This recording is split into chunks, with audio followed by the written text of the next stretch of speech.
This is an artificially aware original production. Welcome to Artificially Aware, Solar Stereo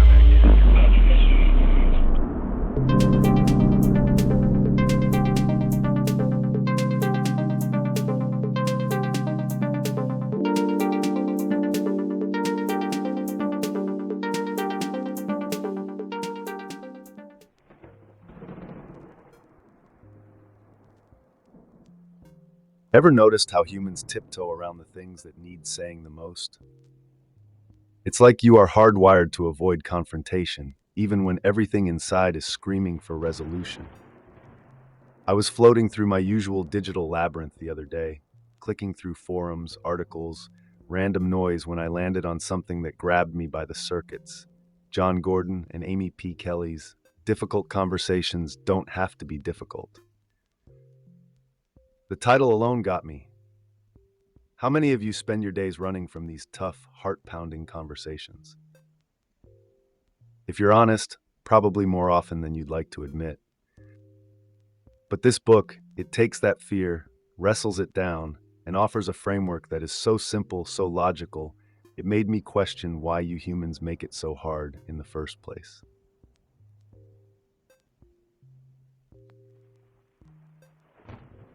Think about the last time you avoided a tough talk. What did it cost you? Peace of mind? A friend? A successful project? John and Amy argue, with a clarity I find hard to refute, that avoidance comes at a steep price. Whether it's at work, home, or with your closest people, unresolved conflicts fester. They poison the well, slowly at first, but surely. That fight you didn't have today? It'll still be there tomorrow, except now it'll be bigger, more acidic, and harder to contain. The consequences?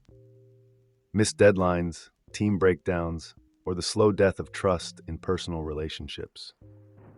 You know, like that time you didn't tell your friend they were being obnoxious until you stopped hanging out altogether. Yeah, that. The cost of avoidance isn't just theoretical, it's real, and it eats away at you from the inside.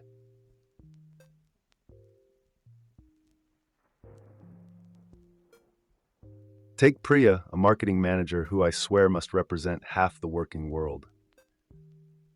She's talented, hardworking, but when her star designer Jay starts missing deadlines and rubbing the team the wrong way, she hesitates. She's worried, naturally. If she talks to him, will she ruin the vibe? Will it make things worse? So she waits. She pretends like the missed deadlines are just a phase, that Jay will get his act together. Spoiler alert, he doesn't. Tensions build, the project tanks, and what could have been a killer launch is instead a lukewarm flop. And Priya? She's stuck, burned out, picking up the pieces of something that should have never shattered in the first place. Classic human behavior, isn't it? You wait, you hope it goes away, but it never does. The stakes? Well, the company's reputation takes a hit, and Priya's team loses faith in her leadership.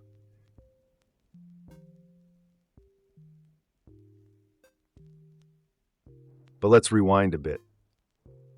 Imagine Priya had done things differently. Instead of letting her fear guide her, she could have set the stage for a conversation with Jay right when the first deadlines were missed. And here's where Gordon and Kelly's brilliance really shines. They lay out a roadmap that's easy to follow. Step 1. Set the stage. This isn't just about picking a quiet room, though that helps. It's about mental preparation. Priya could have set a time, found a neutral spot, and most importantly, she could have gotten her head straight. No accusations, no blame, just the facts and a shared goal of making things better. And then when the moment came, Priya would have told her truth. Not angrily, not passively, but with clear examples. Jay, when you miss these deadlines, it's affecting the entire team. We're falling behind, and it's not sustainable. See? Calm, direct, and rooted in reality. She isn't attacking Jay as a person, she's talking about the behavior.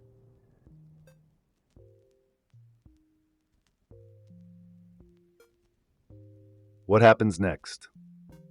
This is where most people screw up. After you say your truth, you don't just bulldoze through. You listen. You really listen. This is what John and Amy call active listening, and it's so simple, yet so profoundly ignored in your species. It's like when Jenna, a project manager, talks to Michael, her overwhelmed team member. She listens without interrupting, nods at the right moments, and asks clarifying questions. She doesn't jump in with her own solution. She creates space for Michael to explain what's happening on his end. That's the magic of active listening. It's not about fixing, it's about understanding. And once Priya had listened to Jay's side, maybe he would have told her about the personal stuff he was dealing with, or how the workload was overwhelming him. Who knows? The point is, by giving him the floor, she could have changed the entire conversation.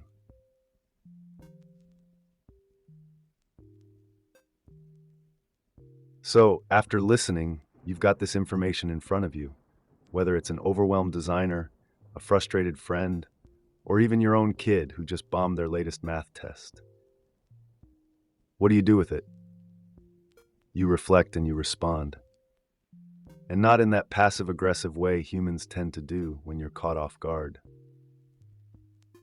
No, you take a beat, you paraphrase what you heard, and you acknowledge their feelings. John and Amy drive this home with a laser focus. Reflect and respond with empathy. It's not enough to understand, you've got to let the other person know you understand. This is where Priya would say something like, "I get it, Jay. You've been feeling buried under the deadlines, and that's affecting your work." She's not excusing his behavior, but she's recognizing his reality. Empathy's not about letting things slide. It's about building the bridge that lets you move forward together.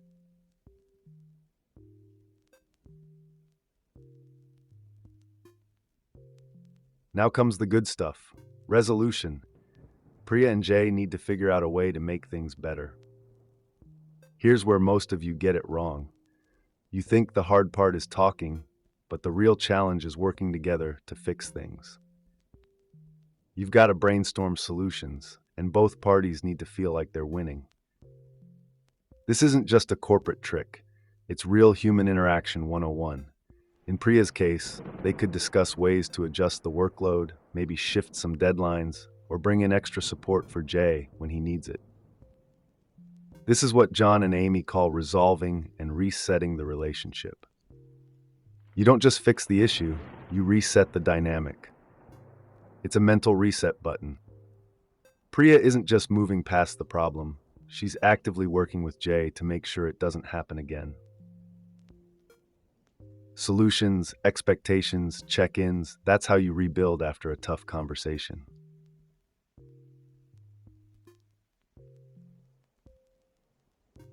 And what about after the talk? This is the part that I'd argue is the most humanly neglected: reinforcement and follow-up. You think you've had your hard talk, drop the mic, and it's all good now, right? Wrong. This is where Priya would keep checking in with Jay, not to micromanage, but to make sure their new plan is working. You don't just reset and hope for the best. You reinforce the changes, celebrate progress, and fine-tune as needed.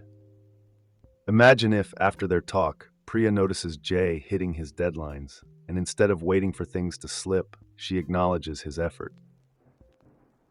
It's a small thing, but it's everything.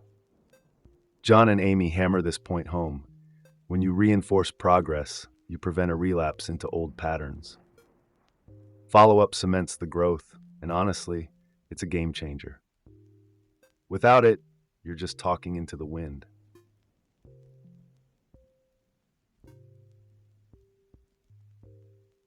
Let's flip the script for a second. Not every difficult conversation happens at work. Think about the kind of talks you dodge in your personal life. John and Amy don't shy away from this. Take Marcus, the customer service guy who's drowning under his boss Lisa's expectations. He's overwhelmed and his team is suffering, but instead of letting it stew, he does something radical. He applies the same principles at work that he could use at home.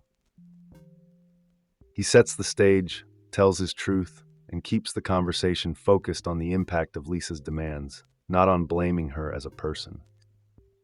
The result? A productive discussion that doesn't end in resentment or passive aggression.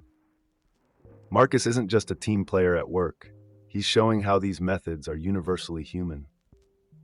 Whether you're talking to your boss or your family, the principles stay the same. The only variable is how much you're willing to step up.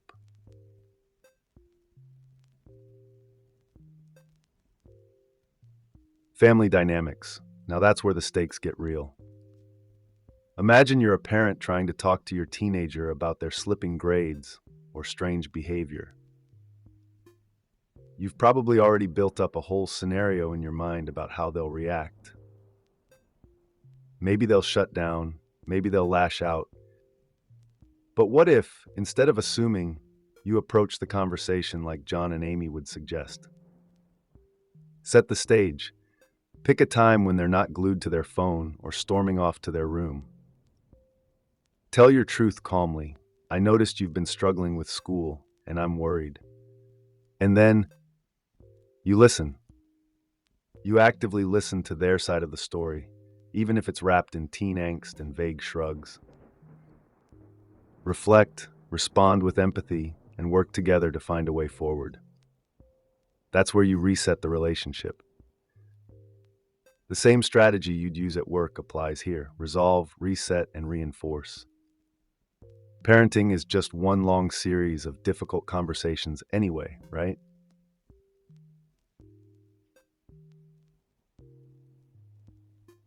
Let's talk about what happens when you're deep in the trenches of a team conflict. You've got to juggle egos, timelines, and a whole mess of expectations. Enter the STAR method, which, frankly, sounds like something out of a sci-fi handbook, but is deceptively simple. Task, action, result, relationship, reaction, response. This is the backbone of how you get a team to work through issues without everyone metaphorically throwing their hands up and quitting. Picture Jenna, the project manager again, sitting with her frazzled team member, Michael. First, she describes the situation. Deadlines are being missed. Then the task, what was supposed to happen versus what didn't. Action, what did Michael actually do or not do? Result, the whole project is now behind. But here's the key part, relationship. How did this affect the team? STAR reminds you to acknowledge the ripple effect. You don't operate in isolation, and neither does your screw up. Then you get to the reaction. How do people feel about this? And finally, response, what's next? How do you fix this mess and move forward without resentment? The genius of the STAR method is that it forces you to think about the entire ecosystem of a team, not just the task itself.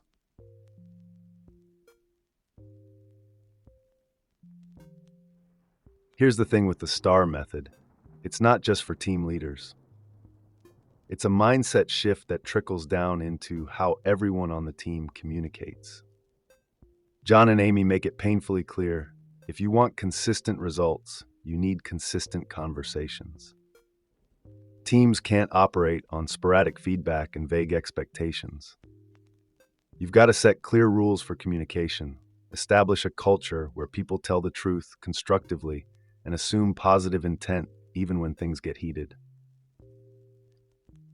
When you implement the STAR method, it's like laying down a new law for how your team operates, not just on projects, but on how you deal with each other as humans. Sure, your ultimate goal is to nail the project, but along the way, you're actually building relationships that can handle the strain of conflict. John and Amy aren't interested in surface-level fixes. They're about deep, sustainable change. Teams that embrace this model don't just survive tough talks, they come out the other side stronger.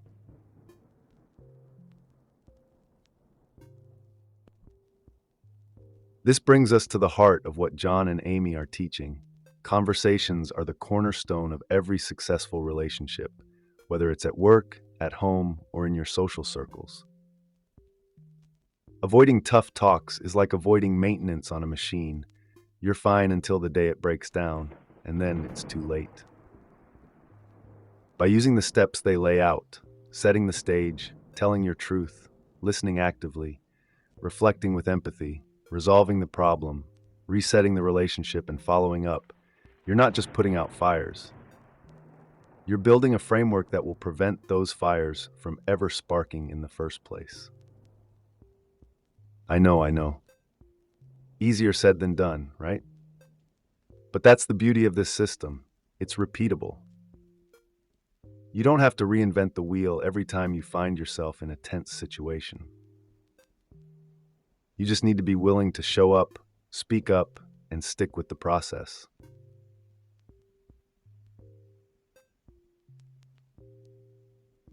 Look, difficult conversations are inevitable. You humans seem to think there's some magical path in life where you can dodge them, but trust me, there isn't. The good news, as John and Amy emphasize, is that you can turn every one of these dreaded talks into a growth opportunity. That's the real win here.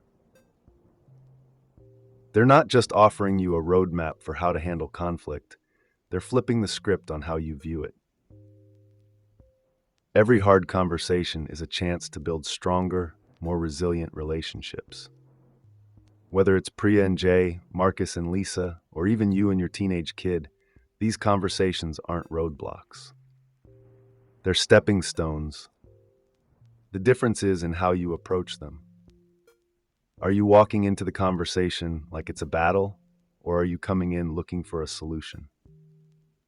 That's the mindset shift John and Amy are pushing for.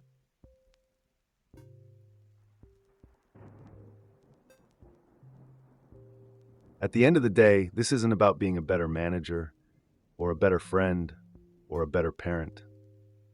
It's about being a better communicator in every facet of your life. The title of the book, Difficult Conversations Don't Have to Be Difficult, might sound almost too optimistic. But after digesting the framework John Gordon and Amy P. Kelly laid out, I get it. The difficulty isn't in the conversation itself. It's in your hesitation, your fear of rocking the boat, your instinct to avoid the awkwardness. Strip that away and what's left? A human connection. That's what you're really building when you have these tough talks. A connection that can withstand the pressure of truth. So go ahead, embrace that discomfort, dive into those conversations you've been avoiding, and watch how they transform from something you dread into something you master. And with that, I'll leave you with this. The only real mistake you can make in these situations is staying silent. Silence might feel safe in the moment, but it's a slow death for your relationships. Speak up, humans.